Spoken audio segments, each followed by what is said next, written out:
Listen, not every believer take the next step after salvation. Many retire their walk with God at salvation. They are saved.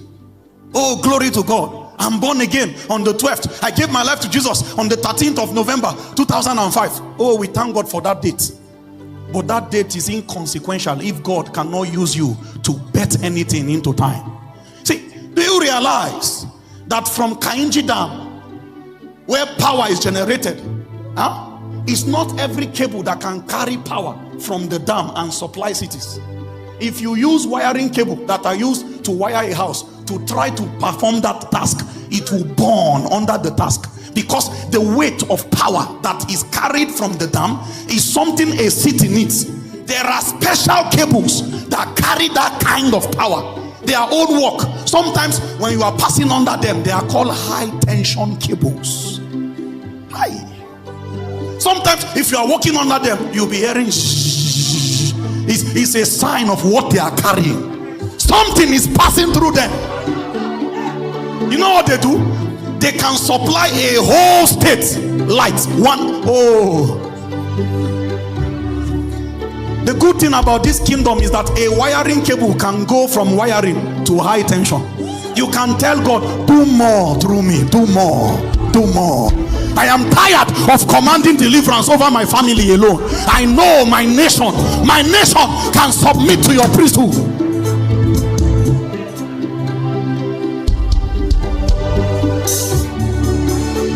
If a man can purge himself, to purge means to surrender yourself to higher layers of death, higher layers of cleansing, higher layers of fire.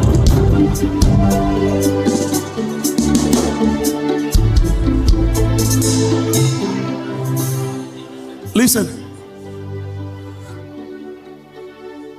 please be seated. Gold is valuable. Gold is precious. But it is not found in that pure state. It comes with different mixture, different ores, I believe, different corruption around it. Sometimes if you are not careful, when you see it in the raw form, you will not even appreciate it. But when it is submitted to purging, if a man can purge himself, this purging is by fire. What the purging does is that both the gold and the impurity that is inside it, they expose all of them to intense temperature. That temperature that the gold is exposed to, since the gold is a metal, it will melt at some point. But before it even hits there, the corruption that was inside it would have burnt off sins. So it's like sitting down and you are saying that, hey, it is very hard to live holy. It's very difficult. I have tried all my best. Increase temperature. Oh, 2 days ago I was in Jos. I was teaching the brethren in Jos. I think I emphasized a little of this same point in Zaria yesterday. Was it yesterday I was in Zaria? And then I was in Kanu today.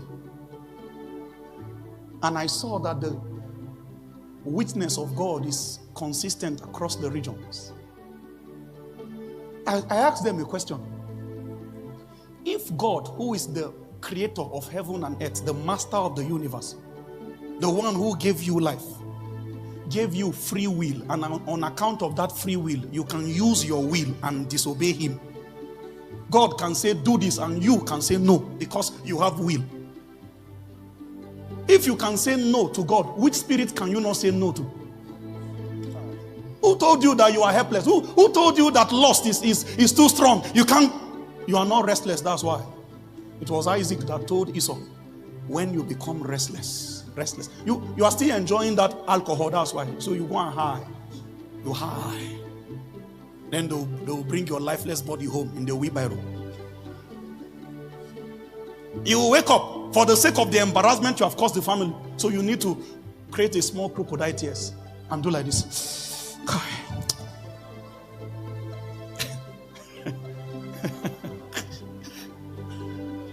I have been in the front of many counseling cases. Sometimes when I look at the people's eye, when I look inside their eye, I see pleasure. They are enjoying it. Sometimes it's their voice. Somebody just comes to your office and says, "Sir, I'm really tired." Is that a voice of a tired man? There's pleasure. You're not tired. You are not restless yet. If you can say no to God, which spirit can you not say no to? Sometimes even before I pray for you, I know that your heart has rejected that iniquity already. I know what you need now is enabling grace. Grace to help your decision. Grace to help your decision that your heart have taken. Grace to help you walk in it.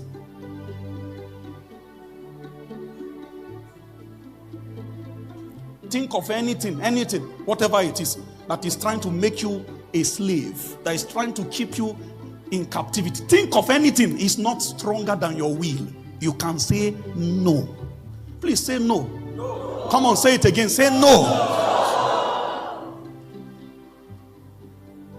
Just branch this beer parlor now. Just one bottle. No. Guess what? No spirit will use your leg and force you to enter. I'm telling you, they are limited. Anything that is prospering in your body is because you created accommodation. Do you know no spirit can carry your phone and type anything? And it's your finger that typed it. Somebody say, "Sir, there's nothing I've not done. Pornography is just, it's an attack in this generation." I say, speak for yourself. Somebody came again and said, "Sir, we are many." I say, speak for yourself. Did any spirit type pornographic video for you on your phone? It was your finger that typed it. Meanwhile, it is wrecking families, wrecking marriages. It is your finger. It is because you desire the pleasure. It is that pleasure that has made you a prisoner.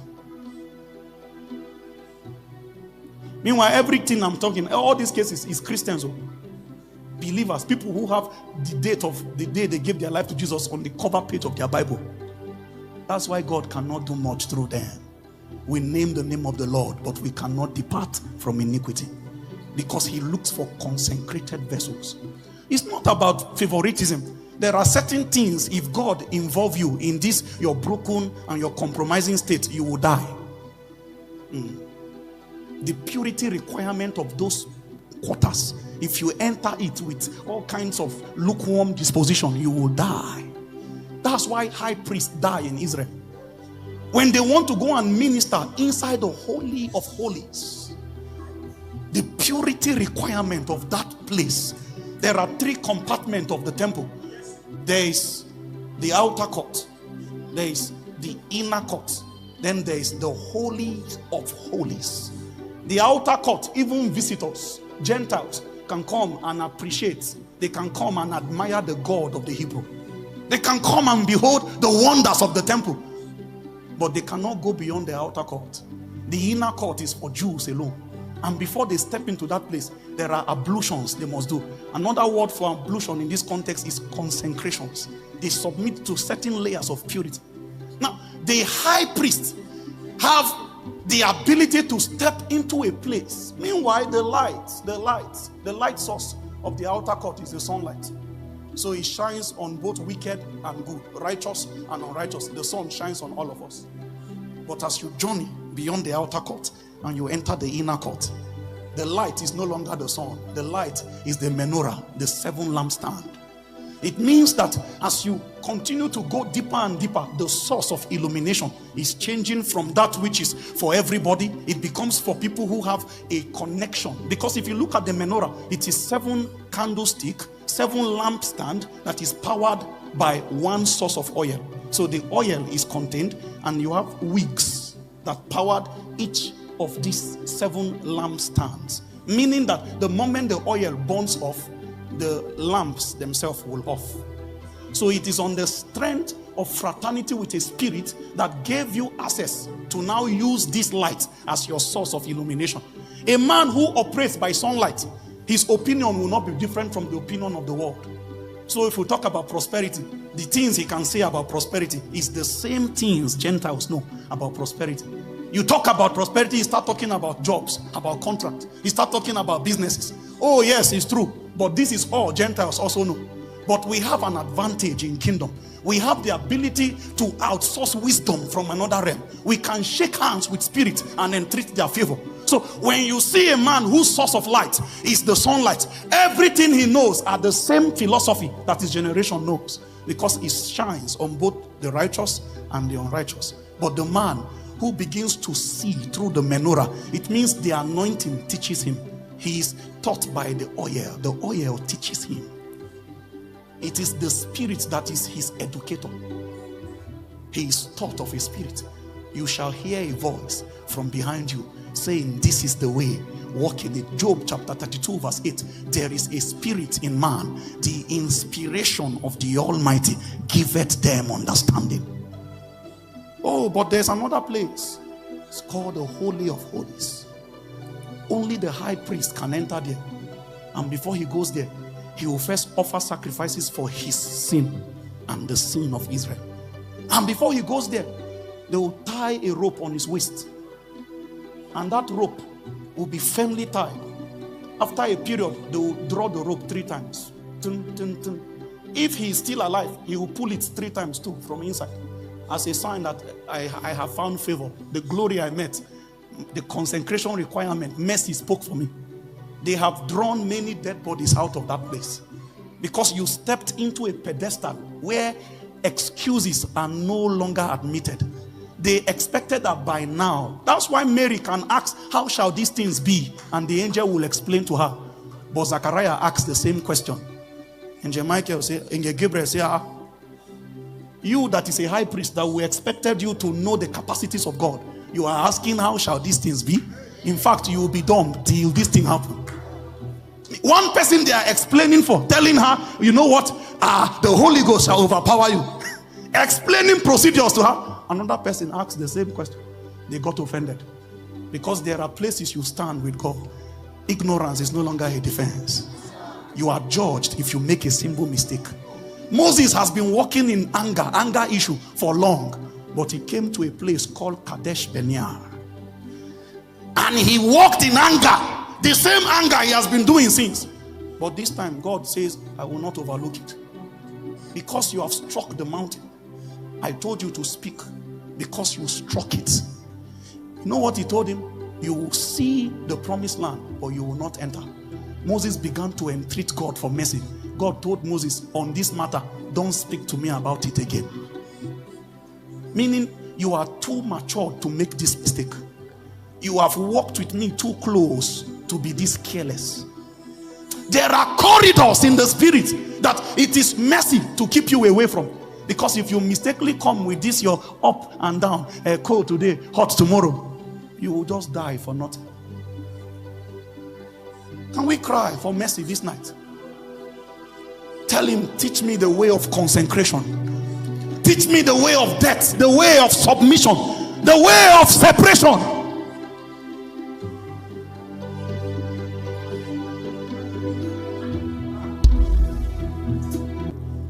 Sometimes you sit down like this. Texture of voice, check. Professionalism, check. Voice training, check. Inspiration, check. Lyrics, check. Every physical parameter that men use to say this is a gifted man, everything is glaring on you, gifted, but he cannot rise. Who shall ascend the hill of the Lord? Who shall stand upon his holy mountains? He that has a clean heart. Oh, the aptitude test of God is your heart. That's where men are promoted from. He tries the heart. He checks the rein. You can come with all your trophies, all your credentials. Then he weighs your heart on the balance. And he chooses to carry a beggar from the donkey. A beggar that is least qualified, not even as gifted as you. Carries him with all of his flaws and make him a prince over his people. Meanwhile, qualified men were there because he tries the heart. That's why I'm telling you tonight, cast your crown before him. Cast your trophy before him. I am nothing without you. Put something upon my life. is a cry for separation. Remove me from the corruption of my generation. David cried, he said, try me, oh God. He says, search me and see if there be any wicked way in me. Then he says, lead me in the way everlasting. He said, try me, check my heart, check. I can tell you this without mincing words. Some of you, the only stumbling block stopping you from entering that next level of the overflow, next level of affluence, next level of wealth and breakthrough is your heart. Your heart is an enemy of God. God have seen the strange thoughts and desires that have settled upon your heart. Your proclivities, your tendencies, they are clear before him. Somebody once said, Lord, try me and see. God doesn't need to give you money to see who you will be. His realm is an eternal realm, so he can see your tomorrow already. God just need to, in the supernatural, in the intangible world, just add wealth to you. He saw your walking step there already. He has seen your real color. The people who entreat his favor, they first tell him that they cannot guarantee anything. They are not sure. But let him show them mercy. Oh, that's the route Solomon followed. He says, these people are too great, and I'm just a small boy. How can I rule them? Give me wisdom. What he was asking for, he's saying, rule them through me. Let your wisdom flow, rule them. The thing touched God's heart. A man who does not trust himself, a man who does not have confidence in his own ability, and treating the help of a spirit. God says, because you did not ask for wealth, I will give you the wealth. You didn't ask for long life, I will give you long life. And even the wisdom that you have asked for, I will measure it to you bountifully. Can you humble yourself before him this night? Just 1 minute. The prayers, the utterance, the words, your confessions, they are absolutely yours. I won't tell you what to tell him now. Just you and him. You are standing before your Creator. You are standing before the lifter of men. Sometimes we make very funny promises and God looks at us. The corruption in our heart is still glaring. Help me.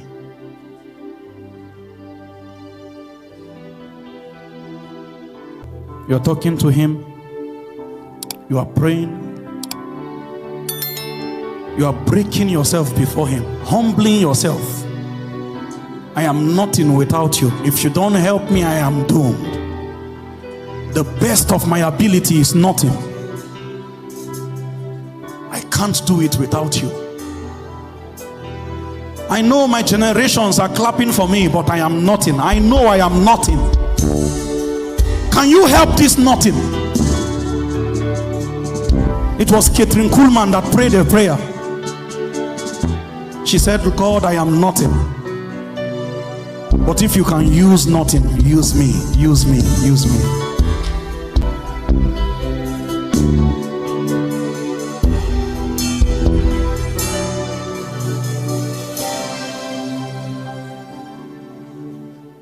Tonight is for men and women who knows that they have made a decision for Jesus. They are not sinners, they are not unbelievers, but they are not used for good works. Their life is not piping any divine assignment into time. Men and women who knows that they have made a decision for Jesus, but their vessels are not used yet unto good works.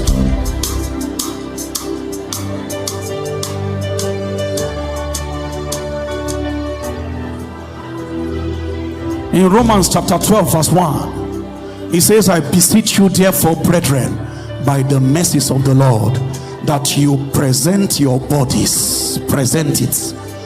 Yes, you have given your life to Jesus. Submit to the consecration requirements. When the elders gave their life to Jesus, they sang a song. The things I used to do, I do them no more. The things I used to do, I do them no more. The things I used to do, I do them no more. There is a great change since I'm born again. Great change since I'm born again. There is a great change since I'm born again. There is a great change since I'm born again. There is a great change since I'm born again. The fornicator is still fornicating, but he gave his life to Jesus in the crusade yesterday. There's no change, no change, no separation. The liar is still lying, but he has written a date in the cover of his Bible. I am born again. Born again as how? When sin still dominates you. That's why God cannot use us, because we are not vessels that are sanctified. We are vessels, but we are not sanctified. We are vessels, but we are not consecrated. We are not available for good works.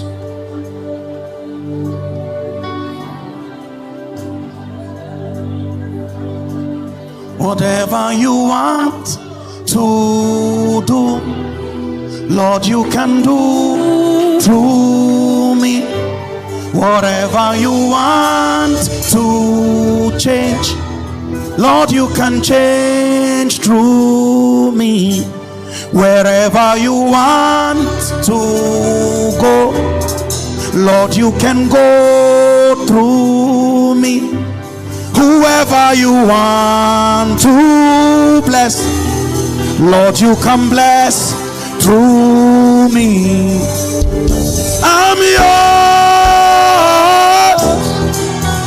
I'm yours forevermore.